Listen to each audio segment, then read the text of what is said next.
second order linear differential equations. So this again is a large group of differential equations, and we'll be breaking it down into three particular types of these second order linear differential equations. So what does one of these look like? If you remember back from the first recording, a linear differential equation has three important characteristics. It's linear with respect to y and all its derivatives. Its coefficient terms are only functions of x or constants, and the leading coefficient is 1. So a second order linear differential equation will have the standard form as given here. Y double dash plus pxy dash plus qxy equals r of x. We further break this down then, looking at this function on the right hand side. If r of x is equal to 0, the differential equation is called homogeneous. If r of x is not 0, then the differential equation is called non-homogeneous. Just a little bit about notations. We've already seen different ways of writing out differential equations. We can use the notation dy dx, or our differentials dx or dy, and we've also seen using the prime notation y dash and y double dash. Another way of writing out a differential equation is to use the capital letter D, which stands for the differential operator. So it's read as meaning the same thing. So dy means the derivative of y with respect to x, which is just your first derivative. And similarly, d squared will be your second derivative, d to the power 4 your fourth derivative, etc. And so any of the differential equations that we've got can be written out using the derivative or differential operator notation. So just a few examples. If you see it like this, you can always interpret the differential equation and get rid of the d's and write it in terms of your prime notation or in terms of your derivative. So for instance, the equation y double dash plus y dash equals 0, notice is in fact non-linear because you have that coefficient term of y, and y is not an x term or a constant, so it's non-linear. We could rewrite this as being y times the second derivative, so y d squared, plus the first derivative, so d operating on y equals 0. Similarly, in the next example, instead of using our prime notation, we have the second derivative plus ex times the first derivative times 1 times the function, if you like. And so the derivative can be rewritten using that d notation. So it's just a way of getting used to seeing differential equations written out in different formats. So now we're going to have a look at some of the preliminary theory for homogeneous linear ODEs. So the solution of a second order ODE is a function h of x and its derivatives that satisfy the given ODE. A second order ordinary differential equation will have two linearly independent functions that satisfy the ODE.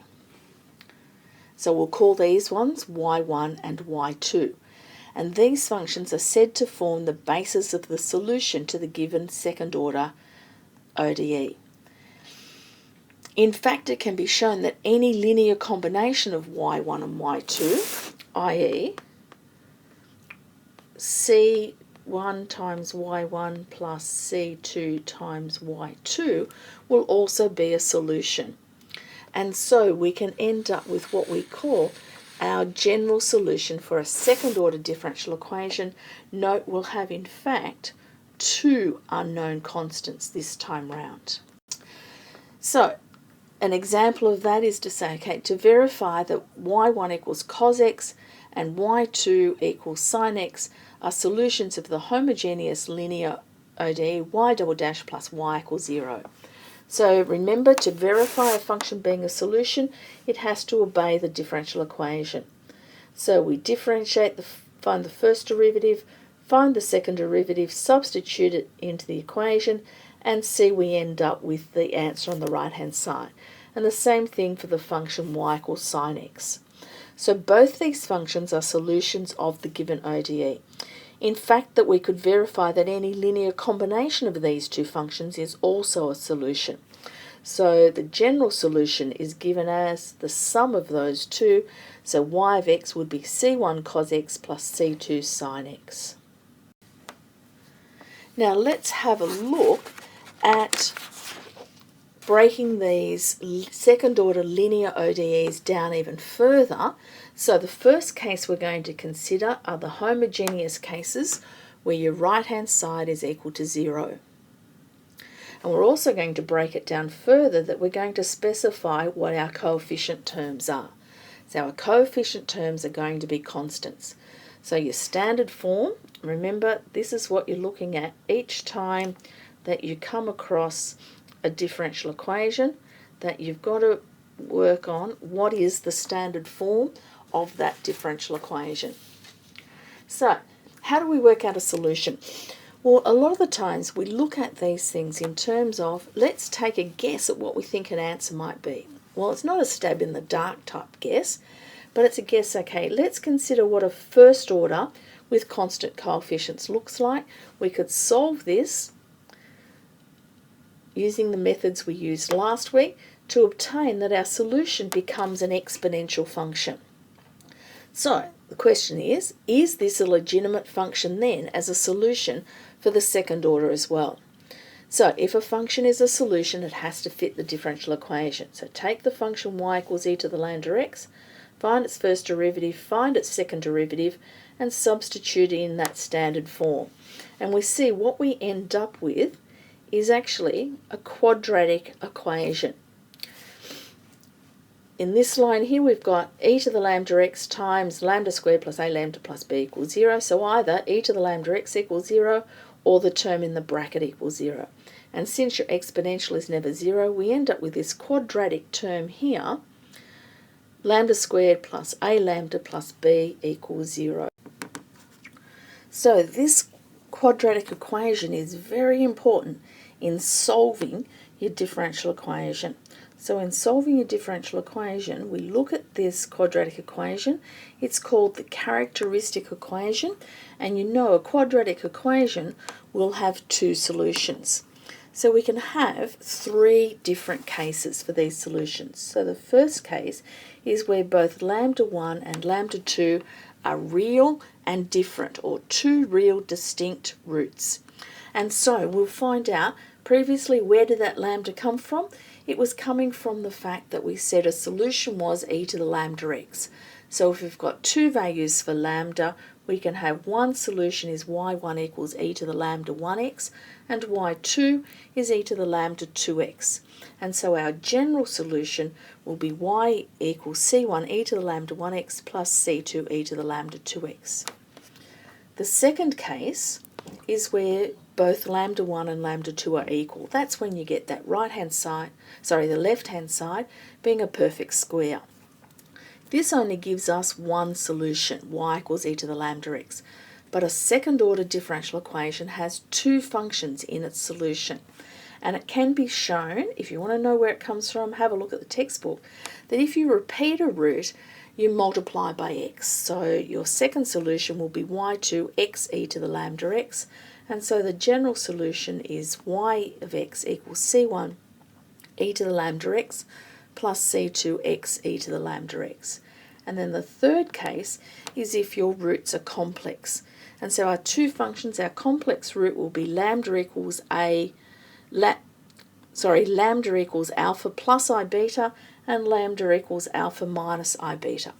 But this gives us complex functions which do behave really differently to real functions, and we want to stick to just real solutions. So by taking combinations of a plus I beta and a minus I beta and using Euler's formula, it can be shown that in this case the general solution in real functions is e to the alpha x times c1 cos beta x plus c2 sin beta x. So let's have a look at some examples of these. So looking at this differential equation given, note that it's non-homogeneous because it has a 0 on the right-hand side, and it is second order, it's linear, and it has constant coefficients. These are the easiest type of differential equations that you'll ever get to solve. So we start off by writing out our characteristic equation. Notice the power of the lambda matches the order of the derivative. So lambda squared plus 6 lambda plus 8 is your characteristic equation. Factorising that, we get the two real distinct roots of minus 4 and minus 2. And so your general solution is c1e to the minus 4x plus c2e to the minus x.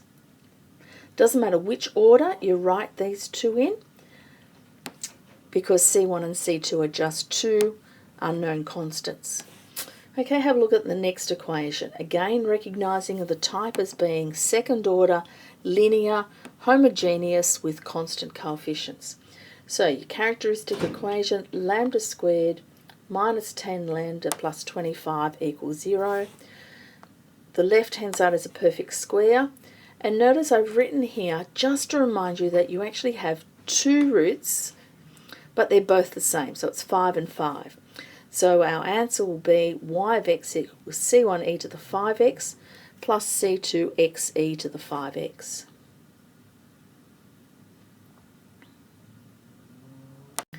And then another example. This again, look at the differential equation, note what type it is, second order, linear, homogeneous with constant coefficients. Your characteristic equation is lambda squared plus lambda plus 1 equals 0. And using your quadratic formula, you can see that you're going to end up with complex roots. So now let's consider the non-homogeneous case. So for the non-homogeneous case, look at the examples given in the lecture notes. You can see a differential equation can have the same left-hand side, but can have an infinite number of functions on the right-hand side. And so our solution to a non-homogeneous case has to consider the pattern in the differential equation given on the left and the contribution that that function on the right-hand side makes. So the general solution to a non-homogeneous case has two parts to the solution. We call them YH and YP. The YH is the general solution of the homogeneous equation, and the YP is the particular solution corresponding to that function on the right-hand side. There's a few methods you can use to finding that particular solution. Two that we'll consider in this course. The first one being the method of undetermined coefficients. Notice it says mathematically it's simple, but it has limited application. And notice only if you have constant coefficients and only where the function on the right-hand side is of a particular type. That being an exponential, a polynomial, or in fact not even a general trig, but a function like cos ax or sine ax, or some linear combination of these functions. So let's look at how to apply this method. First step in solving a non-homogeneous case is to do what we've done previously. Find your homogeneous solution.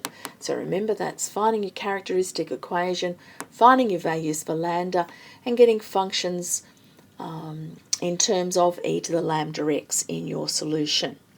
Now we've got to work out what contribution do we make to this solution from that particular function that we have on the right-hand side.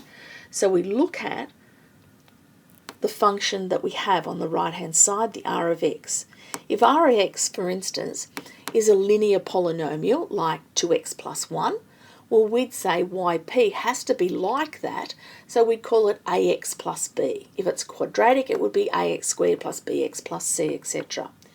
If this function on the right-hand side is an exponential, say e to the 2x, well, our particular solution would be some combination of that, so ae to the 2x, etc.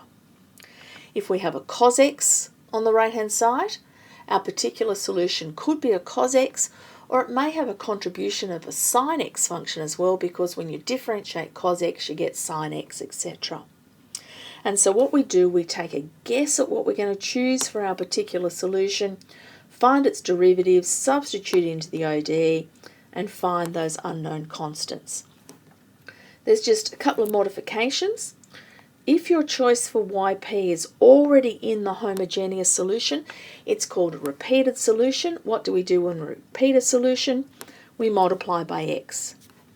If your R of x is a linear combination of functions, i.e.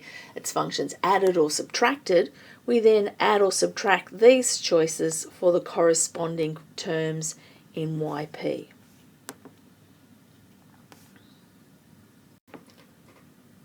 So it's probably easier to look at this method in terms of how it works in a particular example. So consider this differential equation. Y double dash minus 2y dash minus 3y equals 4x. So it's second order, linear, non-homogeneous with constant coefficients. So step 1, put a 0 on the right hand side and find your homogeneous solution. So write out your characteristic equation, find its roots, and so your homogeneous solution c1e to the 3x plus c2e to the minus x. So now step 2, look at the sort of function that you have on the right hand side. So we have 4x. What would we call that? A linear polynomial. So therefore yp has to be a function of the same sort. So yp then would be ax plus b.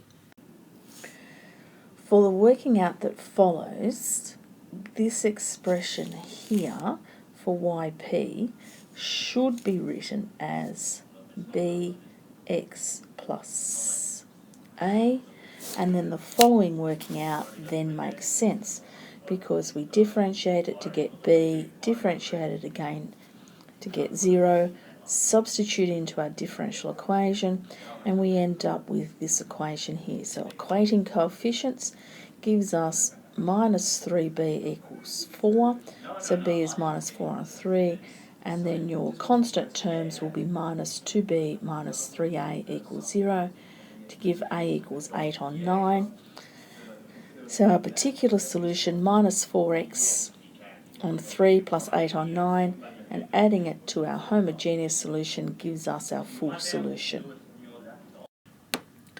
Let's have a look at another case. Here we have the differential equation y double dash minus 4y dash plus 4y equals 12e to the 2x. So as we did before, make the right hand side equal to 0, write out your characteristic equation. We see we get a repeated root, so our answer is going to be c1e to the 2x plus c2xe to the 2x. Now, step 2, the function on the right hand side is e to the 2x. So if I choose my particular solution to be ae to the 2x, I'm just repeating something that I've already got. So therefore I have to multiply by x. But in this particular case, I've already got that function as well, so I have to multiply by x again. So this time round, our particular solution yp will be ax squared e to the 2x. Again, finding your first derivative and your second derivative, a little bit messier because you've got to use the product rule. Substituting it into the differential equation, you get this long term here. But what we do is we then collect together like terms, so collect together the x squared e to the 2x's, the x e to the 2x's, and the e to the 2x's.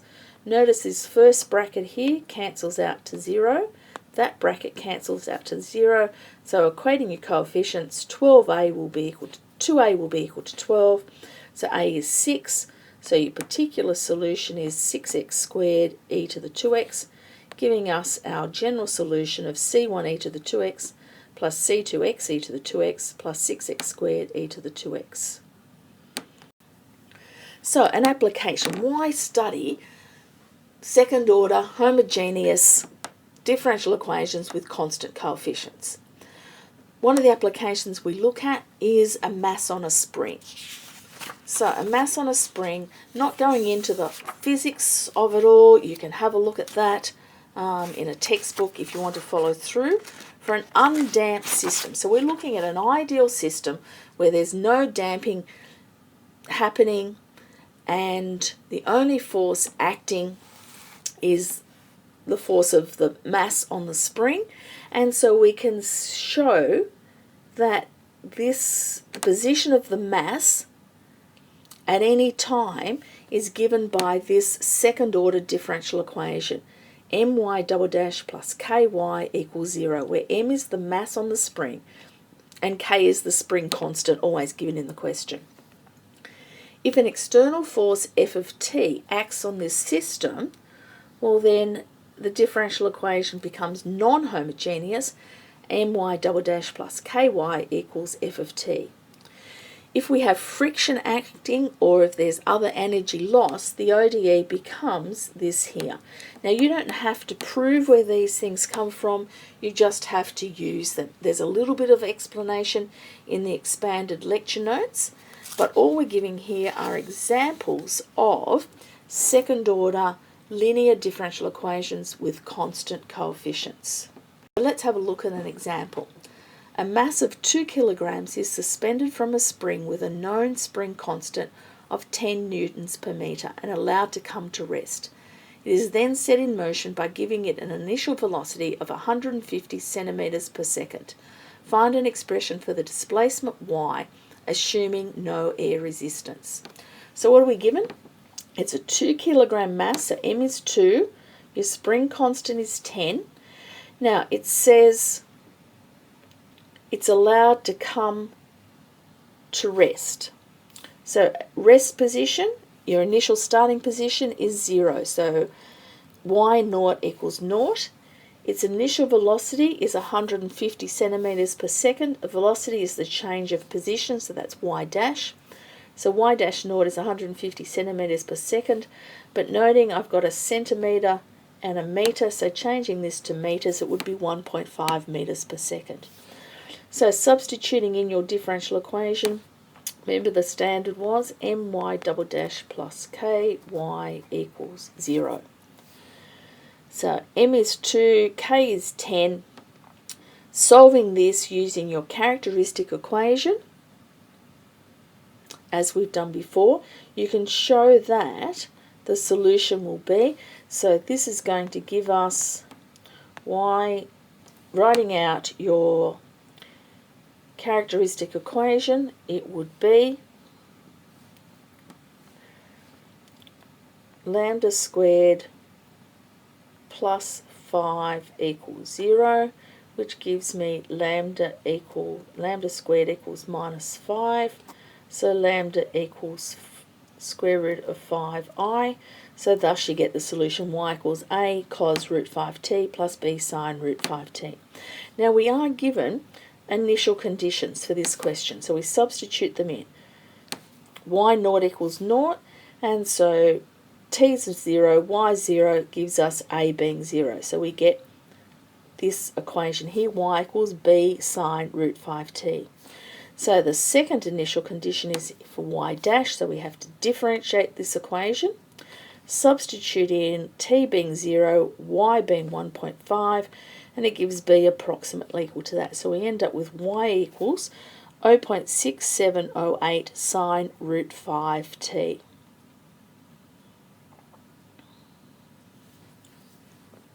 So this gives us the position of the mass, which is given by y, as a function of t. So at any time we could work out where that mass was. So another example like this, a 10 kilogram weight is attached to a spring having a spring constant of 40 newtons per metre. The mass is started in motion with no initial velocity.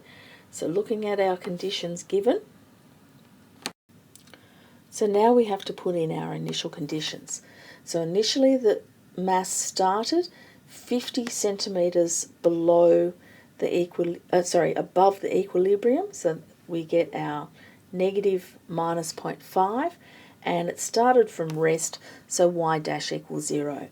So putting t equals 0 and y equals minus 0.5 into this equation here, we end up with a equals minus a half. So we have this equation here.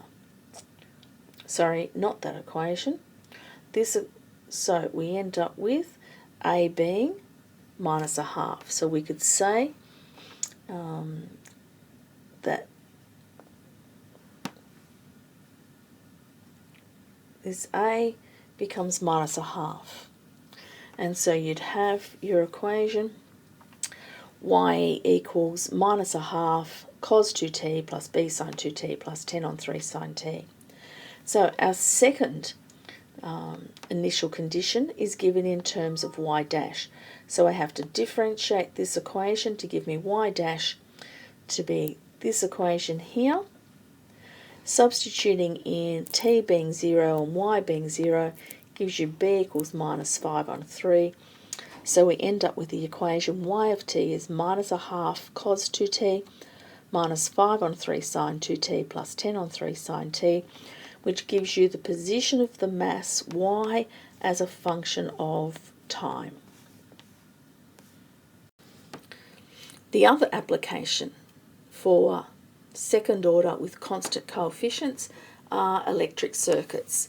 Again, there's a brief explanation of where these equations come from, but you don't have to know it. And this particular application is given for information rather than being examinable, because it is a bit messy to work through. We can show that in an RLC circuit that has a resistor, an inductor and a capacitance connected in series to a source of force can be given by this equation here. Notice it's a first order as it's given, but it does have an integral in it. So if we differentiate throughout with respect to x, we end up with this equation here, which if you look carefully is a second order non-homogeneous with constant coefficients. If we want to relate it, so this one relates current and time.